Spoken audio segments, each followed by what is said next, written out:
എല്ലാ ഘട്ടത്തിലും RSS ആരെങ്കിലും അംഗീകരിച്ചിട്ടുണ്ടോ? എന്നാൽ 1967 കഴിഞ്ഞ് അടിയന്തരാവസ്ഥ കഴിഞ്ഞ ഘട്ടം വന്നപ്പോൾ RSSുമായിട്ട് പരസ്പരം ചേർന്നില്ലേ? എന്താണ് ശരിക്കും ഗോവിന്ദൻ മാഷ് പറഞ്ഞത്? മാധ്യമങ്ങൾ അതിനെ എങ്ങനെയെല്ലാം വക്രീകരിച്ചു? നമുക്ക് നോക്കാം. ഇപ്പോഴും വ്യാപകമായ ഒരു പ്രചാരവേല ഞാനെന്തോ വർഗീയവാദികളുമായിട്ട് കൂട്ടുകൂടാൻ ശ്രമിച്ചിരിക്കുന്നു എന്നുള്ള പ്രചാരവേല, കള്ള പ്രചാരവേല നടത്തിക്കൊണ്ടിരിക്കുക. ചരിത്രത്തിൻ്റെ ഭാഗമായിട്ട് പഠിക്കണം, കാണാനും തയ്യാറാവണം.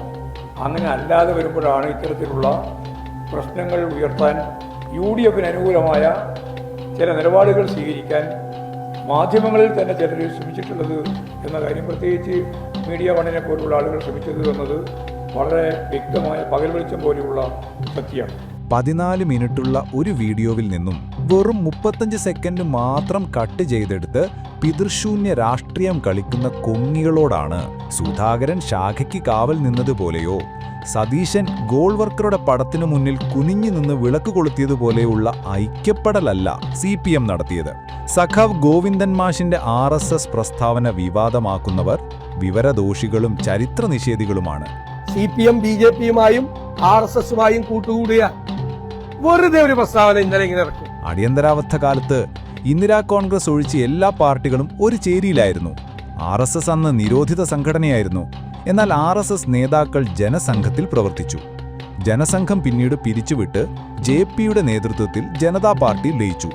ആ മുന്നണി ഒരുമിച്ച് മത്സരിച്ച് 377 സീറ്റു നേടി മൊറാർജി ദേശായി പ്രധാനമന്ത്രിയായി. RSS നേതാക്കൾ പിന്നീടും രഹസ്യമായി ബന്ധം സ്ഥാപിക്കാൻ ശ്രമിച്ചതാണ്. ആ സർക്കാരിനെ താഴെയിറക്കിയതാണ്. ഇനി ഇതിനെ വിവാദമാക്കുന്ന കോൺഗ്രസുകാരുടെ കാര്യത്തിലോ, സംഘടനാ കോൺഗ്രസിന്റെ ഭാഗമായ ഇന്നത്തെ നിലമ്പൂർ UDF സ്ഥാനാർത്ഥി ആര്യാടൻ ഷൗക്കത്തിന്റെയും K സുധാകരന്റെയും രാഷ്ട്രീയ പിതാക്കന്മാർ ജനതാ സഖ്യത്തിലായിരുന്നു. ആ മുന്നണിയുമായാണ് CPM സഹകരിച്ചത്. ഇതാണ് ഗോവിന്ദൻ മാഷ് പറഞ്ഞതിന്റെ ചുരുക്കം. ചില ഭാഗങ്ങൾ അടർത്തി മാറ്റി UDFന് വിടുവണി ചെയ്യുന്ന മാധ്യമ തറവേലയാണ് ഇവിടെ നടന്നത്. ജനതാ പാർട്ടി രൂപീകരിക്കപ്പെട്ടപ്പോൾ അതിൽ വ്യത്യസ്ത ധാരകളിലുള്ളവരുണ്ടായിരുന്നു. അങ്ങനെയാണല്ലോ 77-ലെ തെരഞ്ഞെടുപ്പ് നടക്കുന്നു.